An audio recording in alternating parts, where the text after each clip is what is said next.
Media हा लोकशाहीचा चौथा खांब असून तो समाजातील विविध घटकांना न्याय देण्याचं काम करतो, तसेच अन्यायग्रस्तांसाठी आवाज उठवण्याचं नेहमीच काम करतो।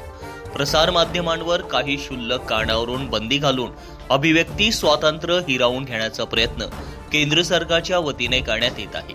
लोकशाही या मराठी प्रसार माध्यमावर काही क्षुल्लक कारणांमुळे 30 दिवसांची बंदी करण्यात आली असून ही सरकारची दडपशाही आहे। लोकशाही या प्रसार माध्यमावर यापूर्वीही 72 तासाची बंदी घालण्यात आली होती, परंतु त्यावेळी त्यांनी न्यायालयीन लढाई लढून आपली लढाई जिंकली।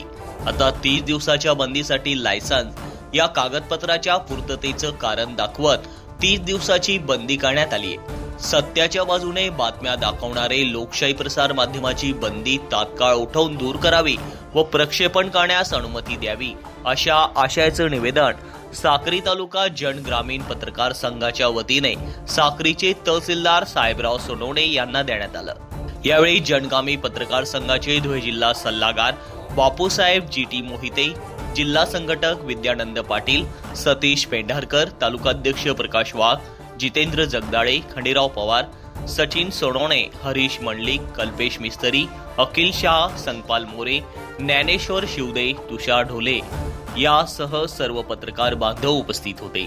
प्रश्नचिन्ह न्यूज साठी राहुल राठोड, साक्री। तहसीलदार साहेबांना निवेदन दिलं आहे। लोकशाहीचा जो प्रभावी स्तंभ आहे, ज्याला आपण मीडिया म्हणतो, जो साधारण लोकांच्या समस्येसाठी कायम झटणारा जो प्रभावी माध्यम जे मीडिया आहे, या मीडियावर आज अनेक प्रकारचे संघर्ष करावे लागतात आणि त्याच्यातच आज लोकशाही नावाचं जे मराठी प्रसार माध्यम आहे, याच्यावर केंद्र सरकारद्वारे बंदी आणण्यात आलेली आहे। 30 दिवसासाठी काही किरकोळ कारणास्तव बंदी आलेली आहे। ही बंदी उठवून त्यांना ते चॅनलला सुरू करण्यासंदर्भात तहसीलदार साहेबांना आज आम्ही जनग्रामीण पत्रकार संघाच्या वतीने निवेदन दिलं आहे।